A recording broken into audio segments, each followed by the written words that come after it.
Roma, século II depois de Cristo. O homem mais poderoso do mundo conhecido acorda antes do sol. Ele não acorda animado, não acorda motivado. Ele mesmo escreveu: de manhã, quando você se levantar com relutância, que este pensamento esteja presente. Levanto-me para fazer o trabalho de um ser humano. Esse homem era Marco Aurélio, imperador de Roma, filósofo estoico e alguém que travava batalhas diárias contra a própria mente. O que poucos sabem é que as Meditações, o livro mais famoso que ele deixou, não foi escrito para ser publicado. Foi escrito para ele mesmo. Era o diário de um homem lutando contra seus próprios pensamentos limitantes todos os dias. Se o imperador de Roma precisava fazer isso, o que isso diz sobre a sua mente? Existe uma crença silenciosa que paralisa muita gente.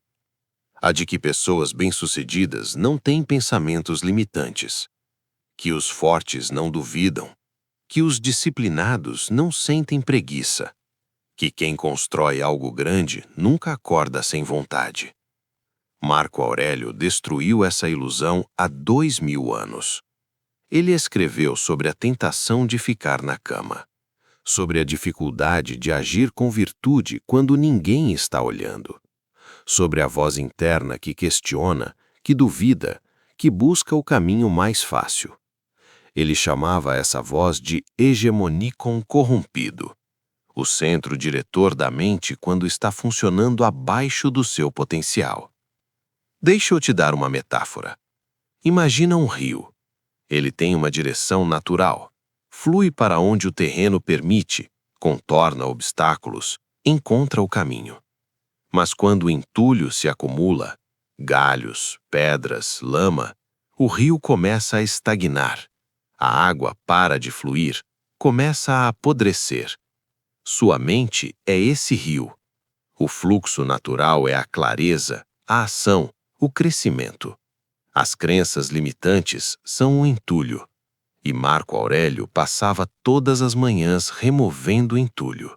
Os estoicos identificaram padrões de pensamento que surgem repetidamente na mente humana e bloqueiam a ação.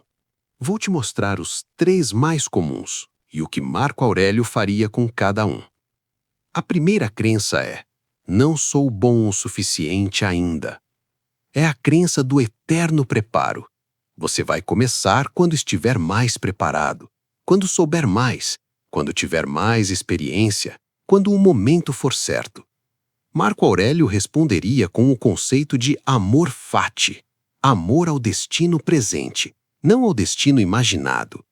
Ele diria: você nunca vai estar completamente pronto, e esperar a prontidão perfeita é uma forma sofisticada de covardia. A metáfora que ele usaria é a da escultura. O escultor não espera a pedra perfeita, trabalha com a pedra que tem, e é no ato de esculpir, não na espera, que a obra surge. A segunda crença é: as coisas boas são para os outros. Essa é mais sutil e mais destrutiva. É uma crença sobre merecimento, a sensação de que sucesso, amor, estabilidade são coisas que acontecem com certas pessoas, e você não é uma delas. Marco Aurélio tinha uma prática chamada memento mori, lembrar da morte, não como pessimismo, como clareza. Ele diria: você tem um tempo finito nessa existência. Gastar esse tempo acreditando que não merece viver plenamente é o maior desperdício possível. A terceira crença é: se eu tentar e falhar, confirmo que sou um fracasso. Essa é a mais paralisante de todas. É o medo que se disfarça de prudência. Epicteto, mentor filosófico dos estoicos, tinha uma resposta direta para isso. Ele diria: você está confundindo o evento com o julgamento sobre o evento. Falhar numa tentativa não é ser um fracasso, é apenas informação. É o escultor que bate no cinzel e vê que precisa ajustar o ângulo. A pedra não julga o escultor, só a mente do escultor faz isso. Marco Aurélio não lutava contra seus pensamentos limitantes. Ele os observava, os nomeava e então os substituía deliberadamente. Vou te mostrar o método que ele usava nas meditações e que você pode aplicar hoje. O primeiro passo era a observação sem fusão. Quando um pensamento limitante aparecia, não consigo, não mereço, não vai dar certo, ele não se identificava com ele.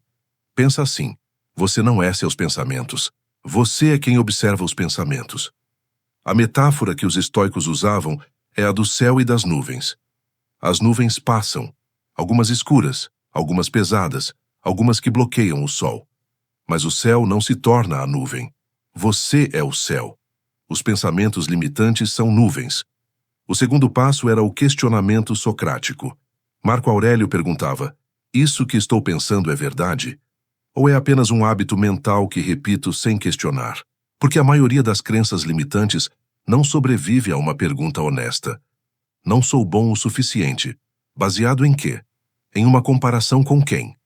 Definido por qual critério? Quando você ilumina a crença com uma pergunta real, ela começa a perder força. O terceiro passo era a substituição ativa. Não basta remover o entulho do rio.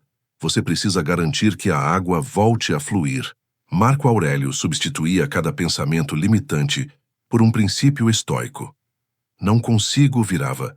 O que está no meu controle fazer agora? Não mereço, virava.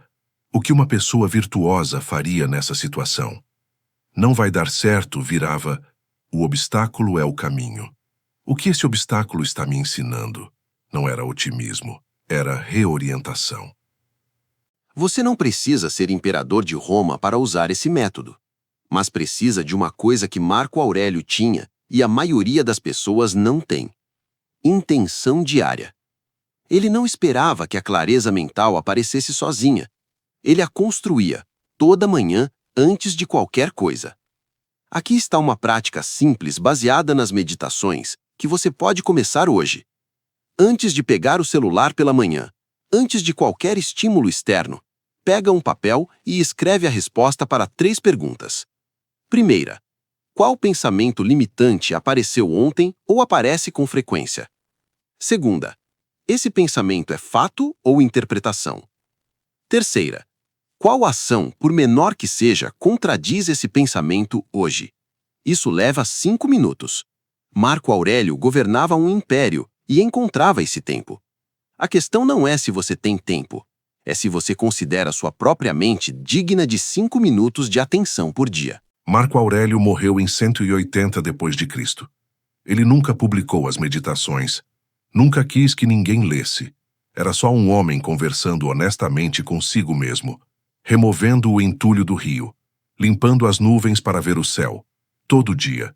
Não porque um dia ficaria livre dos pensamentos limitantes, mas porque entendeu que a mente não é algo que você conquista uma vez. É algo que você escolhe, todos os dias, quem vai dirigir. Você ou o entulho, o rio ou a lama, o céu ou a nuvem. A escolha está disponível amanhã de manhã. Antes do celular,